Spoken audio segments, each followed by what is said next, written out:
By the time the clip reached the final frame, the room was applauding a version of Jamal Washington he still did not recognize. The lab lights were harsh on the glass as he stood alone, watching himself on the mounted screen. There he was on replay in his old Navy jumpsuit, oil on his hands, eyes steady on the camera while the caption bar flashed. "Fix this engine and I will marry you."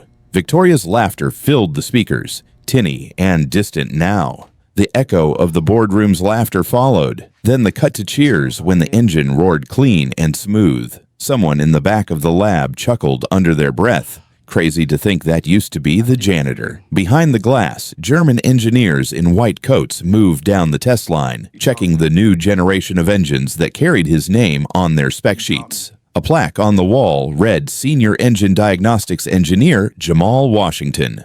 People at Tech Vanguard called him Washington now, the way folks say a last name when it means something. It still felt like they were talking about somebody else. In his office, the door closed behind him with a soft click. The space was small but his, a window on the parking lot and 3 frames on the wall. Community college diploma, a photo of his mother Denise in a church hat, smiling too wide for the pain she had been in. And, between them, an old picture from Detroit, 11-year-old Jamal under a lifted hood, while his grandfather Samuel pointed at the engine block. His laptop chimed. A new email slid into view. Subject, DEI case study, Jamal Washington incident, to be used in leadership training. He read it twice. The words blurred for a second. They were going to break down the worst 2 hours of his life in a conference room somewhere. Freeze frame his fear and humiliation. Call it progress. Congratulations, man. You are officially a teaching moment.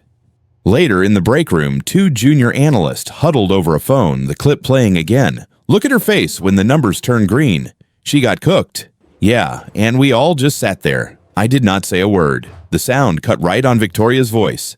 "Fix this engine and I will marry you." Jamal's hand tightened around his coffee cup until the cardboard gave. Nobody noticed him at the edge of the room. Funny how he could be both viral and invisible at the same time. He threw the cup away and headed for the elevators. The doors slid open to reveal Victoria Sterling already inside. No entourage, no microphone, just a slim woman in a gray suit that looked less sharp than he remembered. Her badge no longer read Chief Executive Officer. Strategic Advisor now in smaller letters. For a heartbeat, the air between them went heavy. Her eyes met his. No stage, no cameras, only the shared knowledge of what existed on every phone in the building. Jamal stepped in.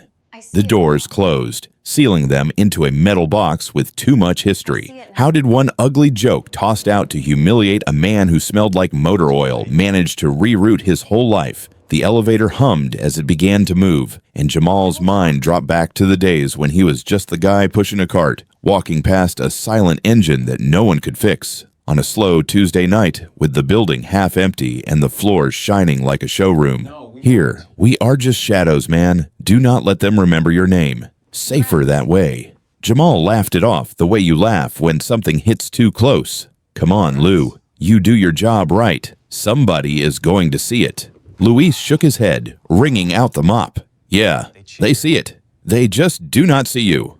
The elevator dinged, and a group of engineers spilled out, badges flashing Harvard and Stanford in tiny print on their lanyards. Jamal pulled his cart to the side.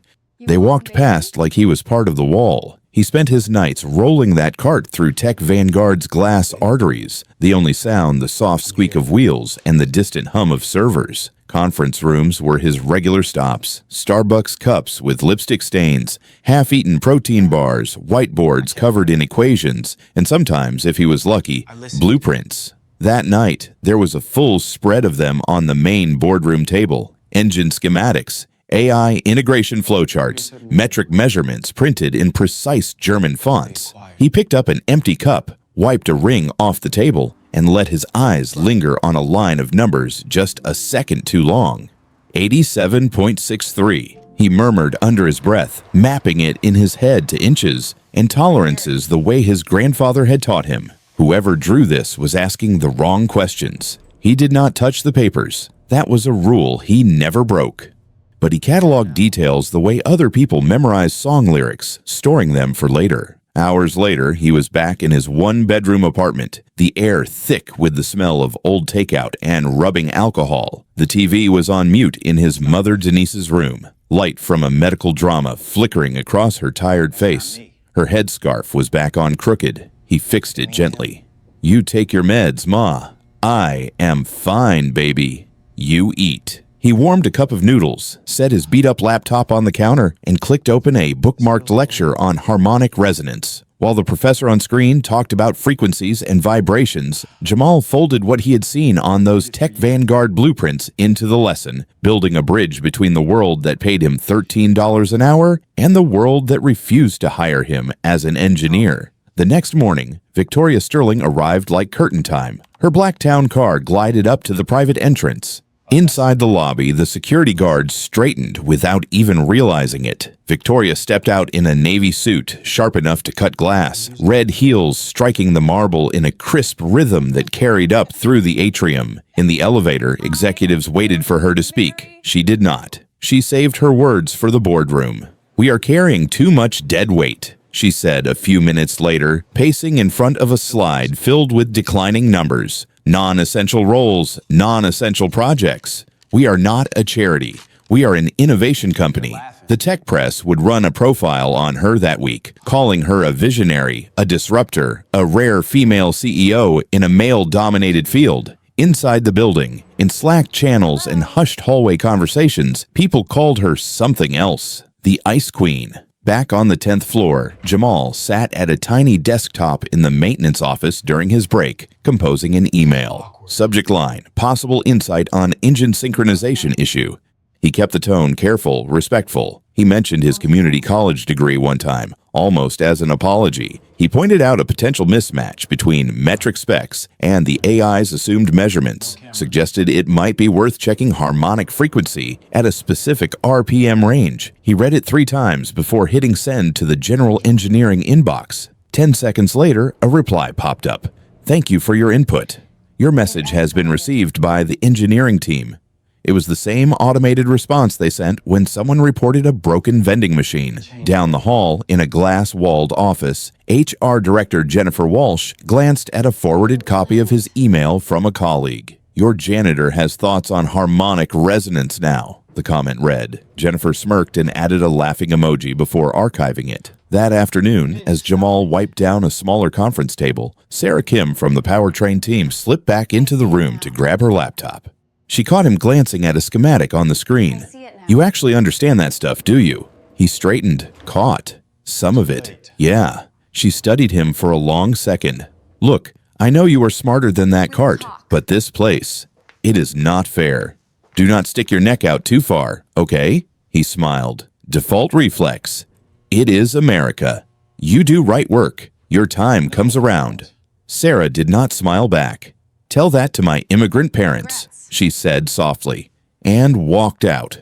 Later that week, in the big executive conference room, the new AI-guided engine made its first appearance. It sat on the center table on a custom mount, chrome and black composite gleaming under the lights. Engineers clustered around it, badges swinging, jargon flowing in rapid bursts. Harmonic disruption, thermal runaway, signal noise. From the hallway, Jamal hugged a bag of trash to his chest and watched through the glass.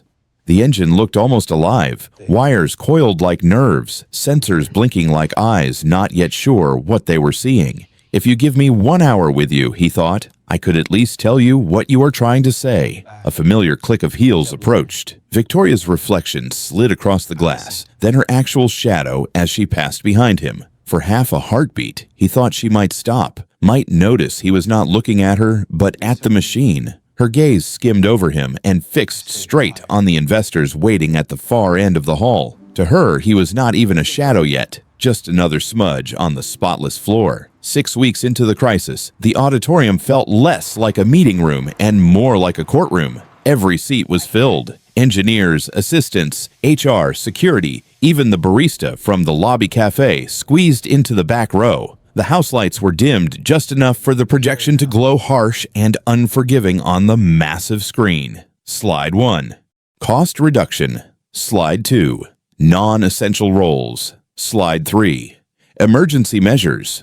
Jamal stood in the very back, next to the exit sign, a half step away from the red handle that could take him out of there in 2 seconds. His maintenance polo looked like a uniform from another planet in a sea of button-downs and blazers. Victoria Sterling paced slowly across the stage, a handheld clicker in her fingers like a remote detonator. "We have burned through 6 weeks and millions of dollars," she said, voice amplified, steady, almost bored. "Our flagship engine is still unreliable. Our German partners are scheduled to arrive in 9 days. $67 million in contracts are on the line." Graphs and numbers flashed behind her. Red downward arrows projected losses. Jamal did not need the slides to know what they meant. He heard it in the tight way people were breathing around him.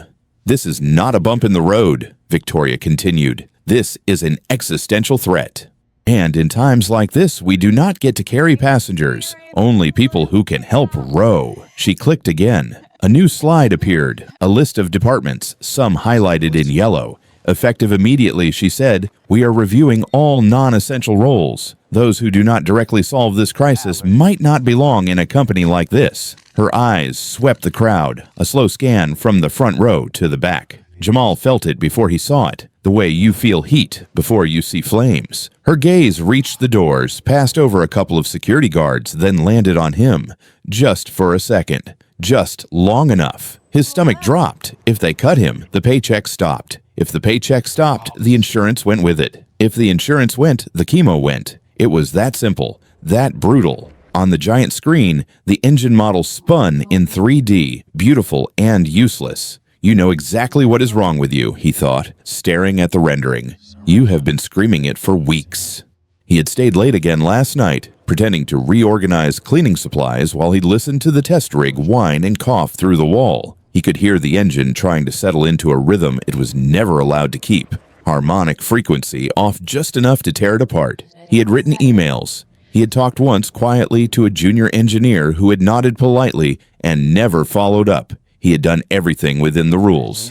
It had not mattered. On stage, Victoria let the silence stretch until it felt like a pressure change. "Maybe," she said finally, "we have people here who just do not belong in a company like this." This time, she did not bother to hide it. Her eyes stopped on Jamal and stayed there. In the row ahead of him, someone chuckled under their breath. Another voice whispered, "Yeah, like the janitor." Heat rushed up the back of his neck. For a moment, all he could see was the curve of his mother's frail hand around a plastic hospital cup. The letters on the insurance form, the nurse quietly saying, "Your coverage is good through the end of the month, Mr. Washington." He heard a different voice under that, older, rougher, soaked in motor oil and Detroit winters. "If you understand what the machine is saying and you keep your mouth shut," Samuel had told him once, wiping his hands on a rag, "you are lying to it. You do not lie to the work or to yourself." Jamal stared down at his own hands. Rough, calloused, more comfortable on a wrench than on a vacuum handle. He could stay a shadow. Luis might be right. Keep your head down, ride it out. Hope the axe missed you this time. Or he could do the thing that might cost him everything and still be the only thing he could live with. His arm moved before his brain caught up. His hand lifted, palm open, fingers trembling just enough for him to feel, not enough for the camera to see. In the sudden stillness, the act felt louder than any shout. 200 heads turned toward the back of the room. The internal camera mounted above the stage swiveled with a soft mechanical whir, locking onto him. Jamal saw his own image appear in the corner of the big screen, a tiny inset box labeled Maintenance. Victoria blinked once as if genuinely surprised that the shadow at the back of her auditorium had decided to step into the light. "Yes," she said, her voice smooth. "Maintenance. Do you have something you would like to add?" His throat was dry. The mic hanging from the ceiling caught the scrape when he swallowed. "Ma'am," he said, the word coming out steadier than he felt. "I think the problem is not the software. It is the harmonic frequency calibration. You could feel it then, the collective intake of breath." The engineers in the front row twisted around. HR sat up straighter. Somewhere near the middle, Sarah Kim closed her eyes for a heartbeat, like she had just watched someone step out onto thin ice. Jamal held his ground. "We have been trying to talk to that engine in the wrong language," he went on. "You have an AI that thinks in one set of measurements and a machine that was built in another. They are fighting each other For the first time all morning, Victoria's expression shifted. Surprise flickered across it, then calculation. She descended the steps from the stage, each strike of her red heels echoing off the auditorium walls. As she walked toward him, the room fell into a deeper silence, the kind that had weight. Up close, Jamal could see the fine lines at the corners of her eyes, the tiny twitch at the corner of her mouth. She looked him over slowly, from his worn work shoes to the Tech Vanguard logo on his polo shirt. When she smiled, it was a thin, precise cut.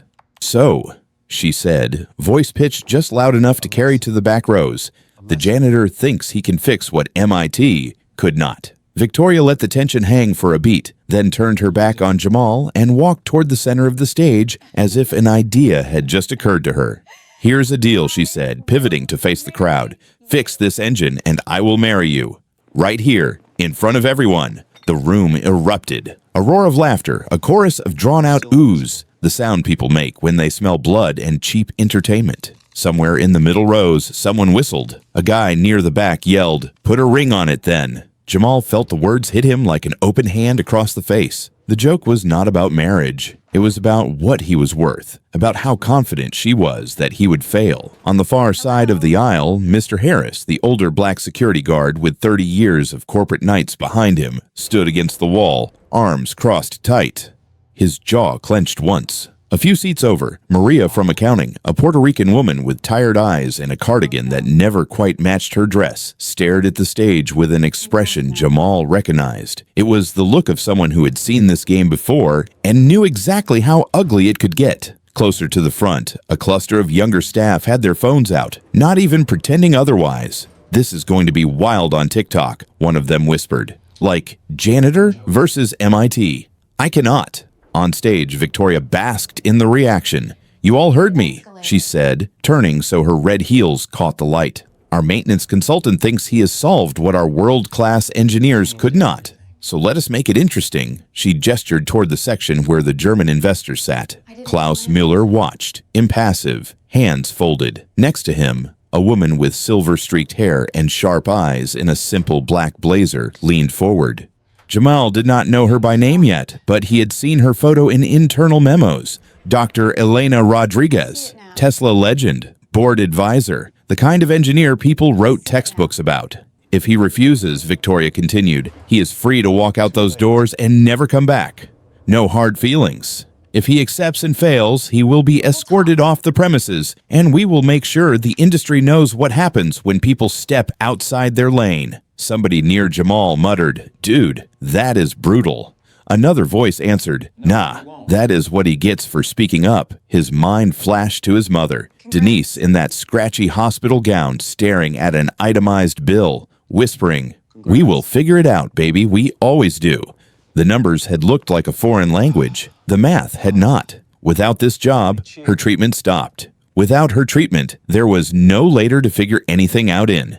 If he said no, he would be the coward janitor who could not back up his big mouth. They would let him stay for a while, maybe, but he would always be the punchline people pulled out over drinks. Remember when the janitor tried to lecture us on harmonic frequencies? If he said yes, he was betting his mother's life on an engine no one had been able to tame. "I will serve as technical witness," the woman in black said suddenly, rising from her seat. Her voice cut clean through the noise. "This kind of test requires neutral oversight." Victoria turned, caught off guard for the first time. Dr. Rodriguez met her gaze without blinking. "We must ensure fairness," she added, "for the company, for the investors, and for Mr. Washington." Murmurs rippled through the crowd. Her use of his last name landed differently than Victoria's maintenance. It sounded like acknowledgement. Victoria recovered quickly, smiling for the benefit of the investors and the invisible online audience she could almost feel at her fingertips. "Wonderful," she said. "Even better, Elena will certify the results." Down front, 2 marketing managers had already slid onto the floor, backs against the stage, laptops open. One of them spoke into a headset. "We can spin this as innovation culture," he said. "David versus Goliath, but with code. Get comms to push an alert. Title idea: Can a janitor beat MIT engineers?" The social media lead nodded, fingers flying over her keyboard. "Hashtag Tech Vanguard Challenge," she said. "And fix this engine. Run it on LinkedIn and Instagram. Save a cut for YouTube. The auditorium began to shift, energy changing from dread to the electric buzz of spectacle. People adjusted in their seats, angling for better sight lines. A few slipped out to grab better cameras. It was half town hall, half gladiator arena. Victoria looked back up at Jamal, eyes bright in the stage lights. "Well, Jamal," she asked sweetly, "do you accept his heart was pounding so hard he could hear it in his ears?"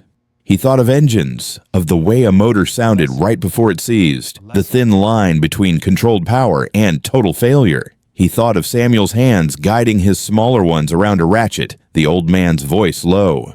"You do not get to choose every fight, boy, but when the fight comes knocking, you do not hide in the back of the shop." Jamal heard himself say, "Yes, ma'am." The word fell into the mic and rolled out over the crowd. For a second, nobody moved. Then the auditorium exploded. Some people cheered, some groaned, some shook their heads like they were watching a car accident in slow motion. Mr. Harris closed his eyes, just once, like a prayer. Maria pressed her lips together until they went white. Two security guards stepped away from the side wall, not grabbing him, not even touching him, just falling in on either side as he made his way up the aisle. To anyone not paying attention, it might have looked like courtesy. To Jamal, it felt like a procession. They led him out into the hallway, toward the executive floor. As they passed a long stretch of tinted glass, he caught his reflection. Maintenance polo, scuffed work shoes, hands rough from bleach and brake fluid. He barely recognized the man looking back. "If I fail," he thought, "this is all they will remember. Not the nights listening to the engine sing the wrong song. Not the calculations in the margins of my grocery lists. Just a dumb janitor who thought he was a mechanic in front of the whole damn world." The executive boardroom had been stripped of any illusion of comfort. No coffee service, no pastries, just glass, chrome, and a $2 million engine sitting dead center on the polished table, like a trophy from a war nobody had won. Monitors ringed the room, their screens filled with code, graphs, error logs. Cables ran across the floor to diagnostic rigs. The German investors sat along one side, perfectly straight in their leather chairs. On the other, Tech Vanguard's leadership lined up in suits that suddenly looked a size too tight. Outside the glass walls, employees packed the hallway 3 deep, faces pressed close, phones held high. A small red light on the main camera in the corner glowed steady. The live stream was running. Jamal stepped up to the engine. Up close, it looked less mythical and more like what it was. Metal and design and arrogance all bolted together. He laid his palm flat on the block and closed his eyes. The room went quiet enough for him to hear the faint hum of the building's air system. He did not move for 10 seconds. Then 20, 30. Someone outside the glass snorted. "He is faking it." Another voice followed, softer but still caught by a mic. "This is embarrassing." Jamal tuned them out. He let his breath match the memory of Detroit summers, the rhythm of his grandfather's shop, radios playing old soul while engines turned. "You listen first," Samuel had said. "You do not touch a wrench until you know what the machine is trying to tell you." Jamal opened his eyes and looked at Dr. Rodriguez. "I need it running," he said. She nodded once. An engineer at the console keyed in a sequence. The engine coughed, then came to life, the sound filling the room and bleeding into the hall. On the monitors, lines of data rolled in real time. Jamal leaned in, listening as the RPM climbed through a specific band. "There," he said quietly. "Hear that it is fighting itself." He pointed at a small spike on one of the waveforms. "Your AI is commanding one rhythm. The mechanical side is giving it another. They are both right in their own language and wrong together."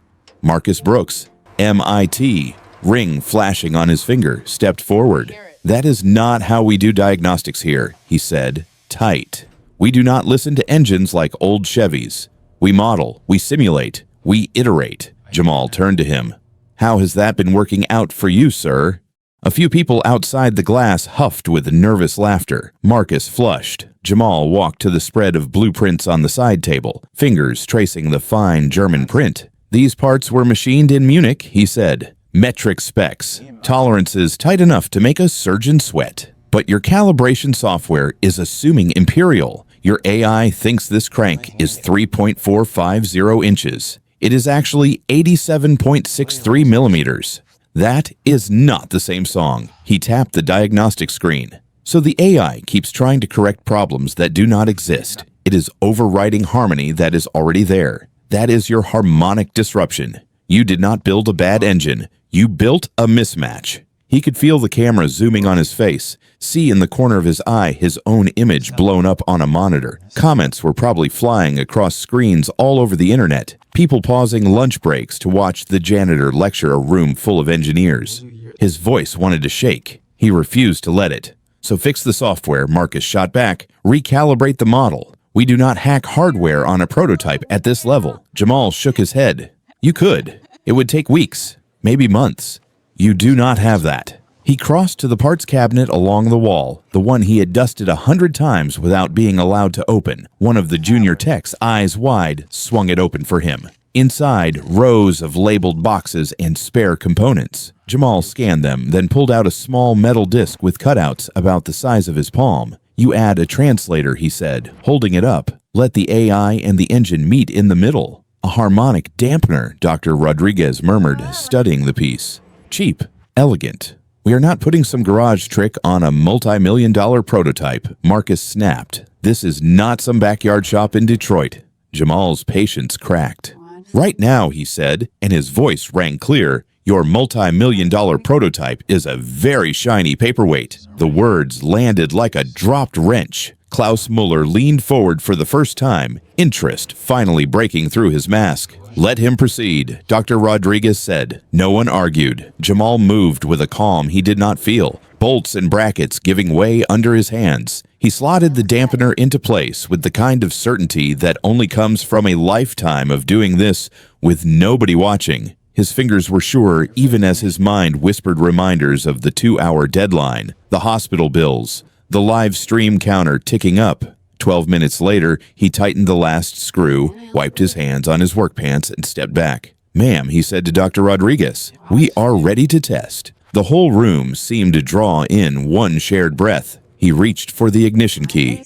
His fingers wrapped around the metal. Every eye, every camera, every unseen viewer on the other side of a screen focused on that small, ordinary motion as he began to turn it. The key turned, the relay clicked, and the engine came to life with a sound nobody in that room had heard from it before. No cough, no stutter, no angry rattle like metal arguing with itself. Just a clean, rising note as the RPM climbed. The table vibrated under a smooth, controlled hum. No smoke trickled from the vents. No warning lights flashed. The usual chorus of complaints was gone. On the monitors, the sea of red and yellow boxes flickered, then flipped. One by one, status indicators shifted to green until the whole diagnostic board looked like a field of traffic lights stuck on go. For a heartbeat, nobody moved. Then the room exhaled. You have got to be kidding me, someone whispered near the glass. Dr. Rodriguez was already in motion, eyes on the numbers. Oil pressure stable, thermal readings in range. Harmonic band locked, zero drift, she called out. This is not just nominal, this is beautiful. A graph popped up in the corner of one screen, efficiency plotted over time. The line climbed past the theoretical peak the team had been chasing for months, then settled a few points above it. That is past spec, Marcus said, voice tight. It is not supposed to do that. It is what happens when you stop fighting your own hardware, Jamal answered before he could stop himself. All eyes swung back to him. His heart tried to leap into his throat, but the logic was already laid out in his head, simple as a socket set. Your AI has been trying to fix problems that were never there, he said. Think of it like this. You tuned an orchestra in Munich, instruments perfect, pitch exact. Then you gave the conductor in California a score written for a different tuning and told him to correct the musicians. Every time they play the right note, he tells them they are wrong. He pointed to the engine, the dampener tucked neatly into its new home. I did not change the musicians. I just took the confused conductor out of the way, long enough for everyone to get on the same beat. Outside the glass, a low murmur rolled through the crowd. The Ivy League badges on the inside of the room did not mean much in that moment. Nobody could argue with what they were seeing. The sound of the engine faded, and for a second the world seemed to narrow around Jamal, the boardroom walls falling away. Detroit. Summer heat trapped in a cinder-block garage off 8 Mile. The smell of oil and hot metal and his grandfather Samuel's aftershave. 12-year-old Jamal standing on a milk crate next to an open hood, straining to reach. "Do not look at the gauges yet," Samuel told him, guiding his hand to the valve cover. "Feel it. Hear that knock, that little hitch. That is timing. That is one cylinder, talking back, out of turn." Back then, the engines were old Fords and Chevys and rusted-out Cadillacs, not million-dollar prototypes. But the language was the same. Rhythm, vibration, what felt right and what did not.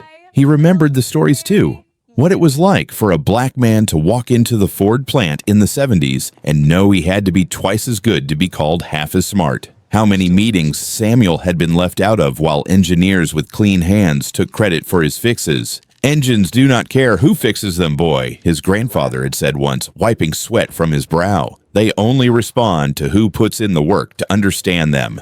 People, that is a different story." Years later, in community college, Jamal had sat in night classes learning the math behind the gut feelings. Differential equations at 9 in the evening after a shift at the gas station. Online lectures on AI integration at 3 in the morning with his shoes still damp from mopping office hallways.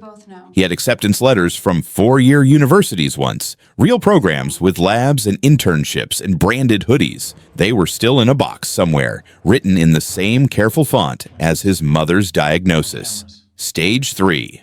Chemo required. Insurance only covering part. He chose the chemo. Chose overnight work, 3 jobs, community college instead of campus life. Chose to fix engines in parking lots for cash, while corporate recruiters flew right over his neighborhood. Now here he was. Years of that quiet grind wrapped up in a tech Vanguard polo that said maintenance on the badge. Black mechanic work in a world that insisted on calling it janitorial. The green spread across the screens like a verdict, and something clicked into focus that had nothing to do with pistons or code. This was never just about an engine. The system did not mind using his hands. It did not even mind benefiting from his brain when his ideas showed up in somebody else's presentation. What it minded was acknowledging that somebody like him should be allowed in the room before everything fell apart. "Fix this engine and I will marry you." The line replayed in his head, stripped of humor now. Not just a joke, a bet. His worth treated like a party trick, a punchline, a safe gamble that he would fail and entertain them in the process. Across the table, Dr. Rodriguez watched him with an expression that had shifted from curiosity to something closer to regret. "How many Jamals have we walked past in this industry?" she said quietly, not really asking anyone. "How many times did we assume the man with the rag in his hand knew less than the one with the slide deck?" Marcus stared at the dampener, then at the efficiency numbers, then at the stack of invoices in his mind. 6 weeks of consultant fees, travel costs, overtime, the weight of his own pride. "We spent more on coffee during this crisis than that part cost," he said. The words tasted bitter and honest. On the investor's side of the table, Klaus murmured something in German to his team. His assistant translated under her breath.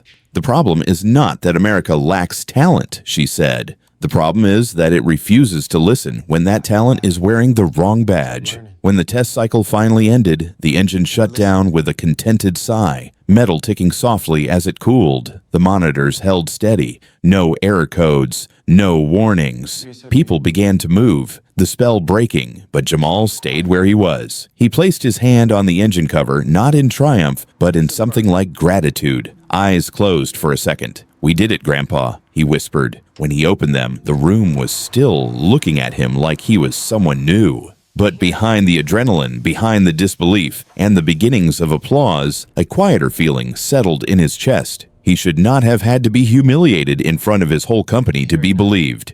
It should not take a public dare and a viral stream for a black mechanic to be considered an engineer. The clip hit the internet before Jamal made it home that night. Someone trimmed it down to 30 seconds. Victoria on stage in perfect lighting, voice bright and amused. "Fix this engine and I will marry you. Right here. In front of everyone." Cut to the boardroom, Jamal's hands on the block, the engine roaring to life, smooth and steady. The diagnostics flipping green. Dr. Rodriguez saying, in a tone that carried more weight than any headline, "This is extraordinary." By morning, the video had a title. "Black Janitor Outsmarts Elite Engineers Live on Camera." Talk shows played it in their What's Trending segments. One host leaned back in his chair and said, So you are telling me the guy cleaning the floors fixed what MIT could not touchy subject at Thanksgiving this year. Podcasts invited experts to discuss credentialism and hidden talent.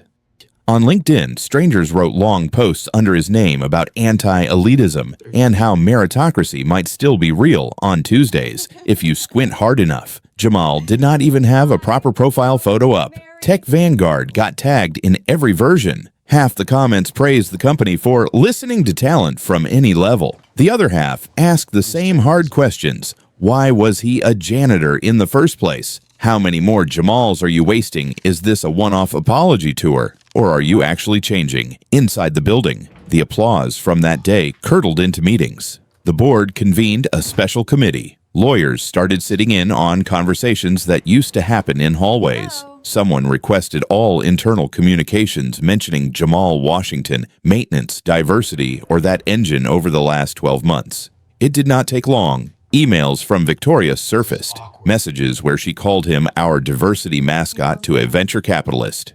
Jokes about scheduling his cleaning shifts during investor tours so they could see how inclusive they were. Threads about his limited vocabulary, Jennifer replying with laughing emojis. Nothing illegal, everything ugly. In one Slack channel, a product manager had written, "We should let the janitor talk in the next investor meeting. Donors eat that bootstrap stuff up." That line made it to the boardroom projector. When it was over, Victoria came out of the closed-door session looking smaller. Not broken, not yet, but deflated in a way Jamal had never seen. A week later, an all-staff email went out. Effective immediately, the board has appointed an interim CEO. Victoria Sterling will remain as strategic advisor, reporting to the board on select projects. Rumor filled in the details. Pay cut, voting rights on major decisions revoked, mandatory executive coaching, and the part that made even her allies wince.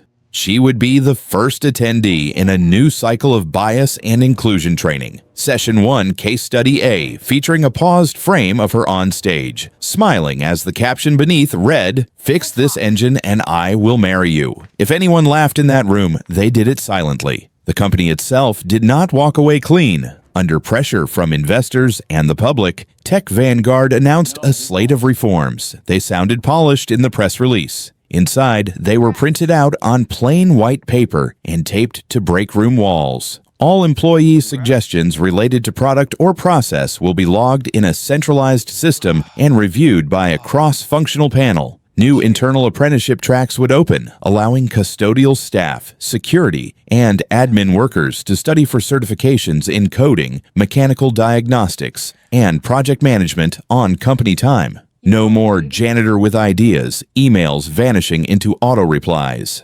Some managers quietly disappeared from org charts, shuffled into roles without direct reports, or invited to explore opportunities elsewhere. HR Director Jennifer was placed on leave pending investigation. Her friends swore she would be back. Most people had seen enough to doubt it. And Jamal. The promotion came with a new badge and a real office. Senior Engine Diagnostics Engineer, a salary that made his head spin the first time he saw the direct deposit. Stock options, a relocation bonus if he ever wanted it. He could pay off the medical debt. He could upgrade his mother's treatment, get her the better specialist, the newer drug the insurance had balked at before. He could feel the knot in his chest loosen a little each time he checked a bill and realized he could handle it. But the numbers did not erase the years. They did not undo the nights he had fallen asleep in a plastic chair between his mother's bed and his laptop, too tired to finish a lecture.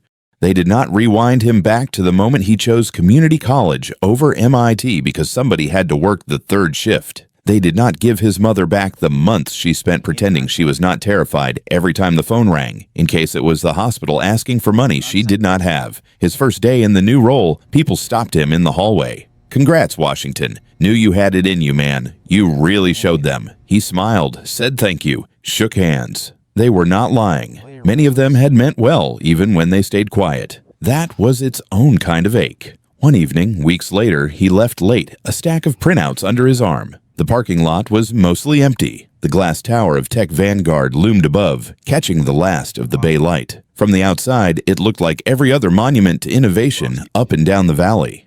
He stood next to his old Honda, staring up at the floors where he used to mop. the conference rooms where his ideas had blown across the table like dust. If that engine never broke, he thought, would I have stayed invisible forever? The answer sat in his chest like a weight. Justice had come. His title had changed. Policies were being rewritten with his story baked into their fine print. Somewhere, another kid from Detroit or East Oakland or South Central would have an easier time because of what happened in that boardroom. But justice did not arrive on time. It showed up late, carrying flowers and an apology for traffic, pretending the delay did not matter. He unlocked his car, slid into the driver's seat, and took one last look at the building in the rearview mirror. Half victory, half scar. The engine of the Honda turned over rough, then settled into a familiar, imperfect idle. Jamal listened for a second, hearing every flaw, every compromise, every mile. Then he put it in gear and pulled away, the glass tower shrinking behind him, still shining, still standing, finally forced to see the man it had almost erased. 6 months later, Jamal stood in the cold air of a test track outside Munich, breath fogging in front of him while a white delivery truck traced perfect loops around a banked curve. The logo on the side read Tech Vanguard in English, Autotech Bavaria in sharp German lettering underneath. Under the hood, a newer, sleeker version of the engine he had first touched as a janitor sang through its cycle without a hint of strain. "That is your unit, Lead Engineer Washington," one of the German techs said, pride in his accent. "We tuned it to your specs." The truck eased to a stop. A younger engineer jogged over, a rolled blueprint tube in hand. He fumbled it open, revealing a printed schematic with Jamal's name at the bottom. "Could you sign this, please?" he asked, cheeks flushing. "We want to hang it in the lab." Jamal took the pen slowly. For a second, his mind flickered to that old photo in Detroit, his grandfather pointing at a grease-stained diagram on a garage wall that had never seen a frame. He signed Washington in careful letters. The engineer grinned like he had just met a rock star. On the flight home to California, Jamal watched the clouds slide by and thought about all the doors that had opened only after one of the company's most expensive toys almost destroyed itself. Back in the States, on the 12th floor, a different kind of show was playing. In a conference room full of managers, a facilitator hit play on a familiar clip. Victoria on stage, heels bright, smile sharper than any slide. "Fix this engine, and I will marry you." Light laughter from the recorded crowd, awkward laughter from the real one in the room. The clip jumped to Jamal at the engine, then to the monitors washing green. The facilitator paused the video. "All right," she said. "Be honest. At what point in this clip did you laugh the first time you saw it? And at what point did you start to feel ashamed?" Silence. One or two people shifted in their chairs. Someone cleared their throat. "We are not here to cancel anyone," the facilitator went on. "We are here to ask why it took a public spectacle to reveal talent that was working in this building for 3 years. Later that week, Jamal waited for a to-go cup in the small cafe off the lobby. The sign above the counter read Sterling Diner, a piece of branding left over from a different era that nobody had bothered to change yet. He heard her before he saw her. Jamal. He turned. Victoria stood near the door, coat folded over one arm. The sharpness was still there in her posture, but the edges had dulled. No entourage, no laptop, just a woman with worry lines that had not been airbrushed by good lighting. "Do you have a minute?" she asked. He could have said no. He nodded instead. They took a small table by the window. "I used to think I understood how systems work," she said, fingers wrapped tight around her paper cup. "Turns out I only understood how to stay on top of them." There was no performance in her voice, no spin, just tired honesty. "I'm sorry, Jamal," she said. "Not just for the joke. For every meeting you were in the room and I did not see you. For every time your work kept this place running and I treated you like a prop. There is no excuse for that." He let the words sit. Apologies did not fix the past, but they mattered. "If you were in my position," she asked, "what would you do differently?" Now Jamal thought about it. About Luis still pushing a mop. About the receptionist who lit up when he explained an engine diagram in plain English. About Mr. Harris at the security desk, who could read people faster than any interview tool on the market. "I would start by listening to the lowest badge in the room," he said. "Not as a favor, as policy. I would stop using diversity as decoration for photo ops. And I would never turn a real person into a bet to entertain people with power." Victoria nodded slowly. "I deserve that," she said. "No," he answered. "You deserve the work it takes to do better. The rest of us deserve that too." Over the next months, Jamal's calendar filled up with meetings that were not on any official org chart. He spent lunch breaks in the maintenance closet with Luis, going over basic diagnostics on a beat-up training motor Sarah helped him requisition. 2 nights a week, he sat with a shy front desk receptionist named Kiara, walking her through a free online Python course. On weekends, he met Mr. Harris at a diner off the freeway to talk through a facility safety design project the older man had sketched on napkins. "You really think they will let us in those roles?" Kiara asked once, eyes doubtful. "I did not think they would ever let me touch that engine," he said. "We push anyway." The line that had once felt like a slap followed him everywhere now. Conferences, articles, even casual jokes in the break room. "Fix this engine and I will marry you." He never laughed when he heard it. Not anymore. To him, it was not a punchline. It was a warning label, a reminder of how easily a human life could be turned into currency for someone else's ego. How quickly a system would gamble with your dignity to entertain itself, then pretend it never happened once you saved it from its own blind spots. In the end, the point was not that Victoria had been punished. The point was that the fallout had forced her and the company to see who they had been all along. Consequences had not shown up to strike them with lightning. They had arrived to hold up a mirror. Jamal did not walk away a saint. He still got angry. He still had days when he looked at the glass tower and felt the old bitterness rush in. But he had crossed a line inside himself the day he raised his hand in that auditorium, and there was no going back. He knew now that silence had a price too, that pretending not to hear the wrong notes made you part of the song. One evening, leaving the building, he paused at the curb and listened. Cars idled at a red light. A bus rattled past. Somewhere on an upper floor, he could hear the faint thrum of a test rig spinning another engine into life. In the end, he thought, the engine was not the only thing out of tune. It just happened to be the first one they finally decided to fix. If this story hit something in you, do not let it stop when the video ends. Subscribe so you do not miss the next story we tell. Hit like so more people see it, and share it with someone who has ever been underestimated. And if you have seen a Jamal in your own life, or been one yourself, tell us in the comments. Your story might be the next echo of justice we bring into the light.